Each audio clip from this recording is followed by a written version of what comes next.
TheMeteoDragoon here, and I'm going to be doing a little bit of a rant about the video game industry's decline. I'd hate to say that, because even though it's true, only due to the fact that it seems like there's only been a couple genres in the in the being made when there was used to be in like in the 80s and the 90s when there were a wide variety of games, not just one or two that's flourishing. For example, the franchises like the JRPG, the RPG, the FPS, the third-person FPS. Wait, actually, third-person FPS didn't exist as much, but you get my point. There was a wide variety of games, and now it feels like it's shrinking to like a couple, mainly the sports games and the shooter franchises. Trust me, you can't have you can't just rely on one or two franchises just to get the your money, game industry, and and then y'all gonna be Duke Nukem Forever and a couple other games for the crash when it's actually gonna be Call of Duty. That's right, I'm calling it Call of Duty, and probably the Madden franchises, even though there's not many sports franchises out there. But Madden, NBA, all the sports games, I'm just going to combine them all under the Madden flag, due to the fact that it's pretty much, they all pretty much are doing the same shit. Even the WWE games are going in that category. Why? Because they're all pretty much... The only thing that feels different with the WWE games is, like, from WWE, at least in the past three, you could actually feel the differences. But other than for those three, there's been no real changes with the controls. So, yeah, they're all doing the same thing repeatedly. And then y'all gonna be like, oh, Duke Nukem Forever sucked. That was the reason why it crashed. No, it did not. I'll be the first one to say, get off the Duke Nukem Forever's back, because it was not that game's fault. It at least tried to be different in the shooter genre. It was COD that helped sink the ship. And no, it's coming from a guy that's actually been playing video games from the 80s and the 90s. And I've been playing games for a long time, so trust me when I say it isn't some of the games. It's mainly the Call of Duties, the Maddens. Even though I've seen Battlefield, even Battlefield's helping to crash the game market. No, I'm not saying Battlefield's a bad game. It's more realistic than COD is.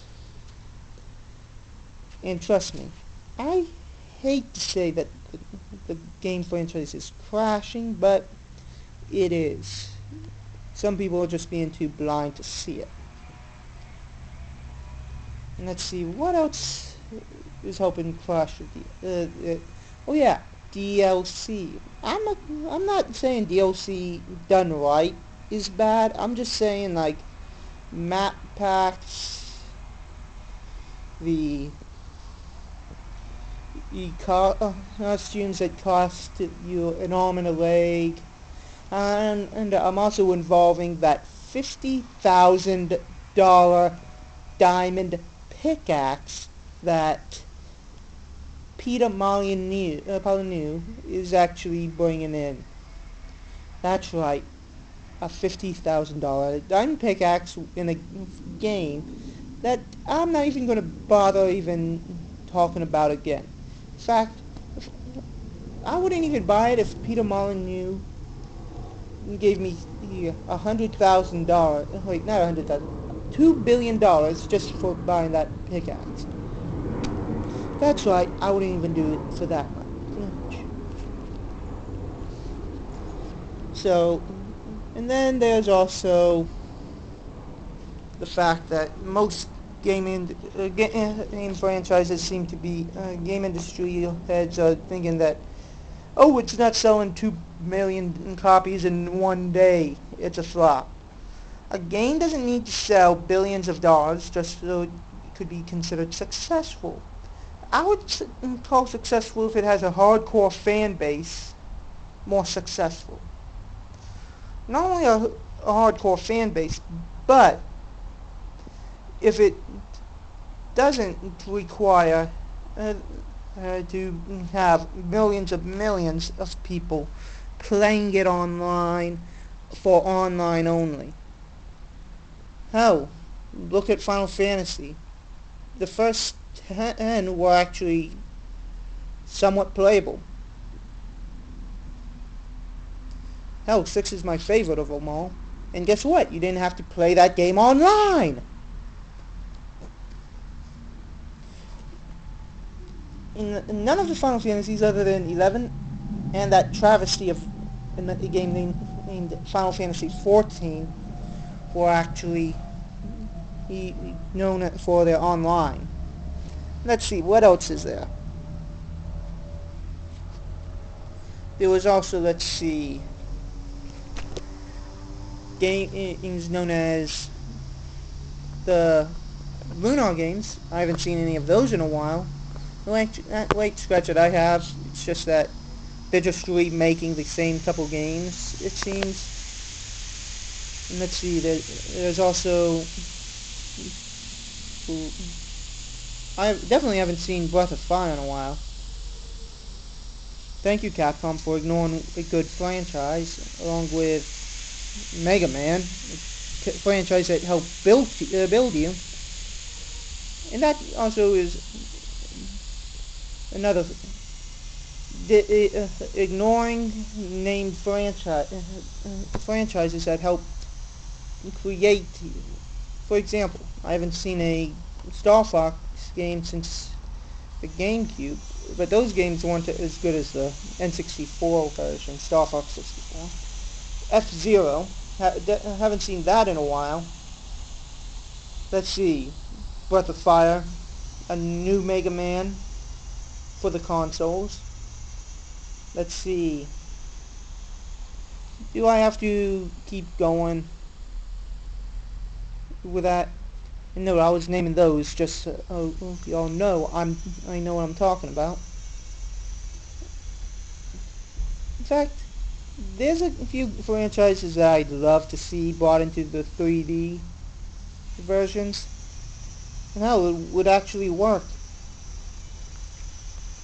And if somebody argues with me about, oh, there were new Breath of Fires on the Game Boy Advance, those weren't actually new. Those were re-releases.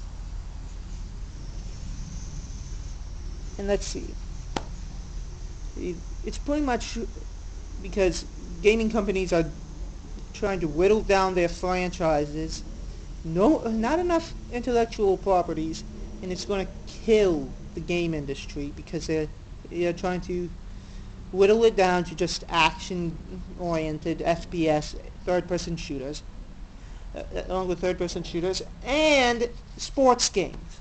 You cannot make a franchise that you cannot make game franchises that rely on just solely that. Never. In fact, the 80s, 90s, and several of the years in this millennia actually had a wide variety of games. But wait, why? Because there was a wide variety of games, dipshit. And no, the reason why I'm calling y'all the people dipshits is because some of y'all don't realize that it's the variety of games that will help make the industry, keep the industry afloat, not just one or two named franchises. DLC, if done right, is good.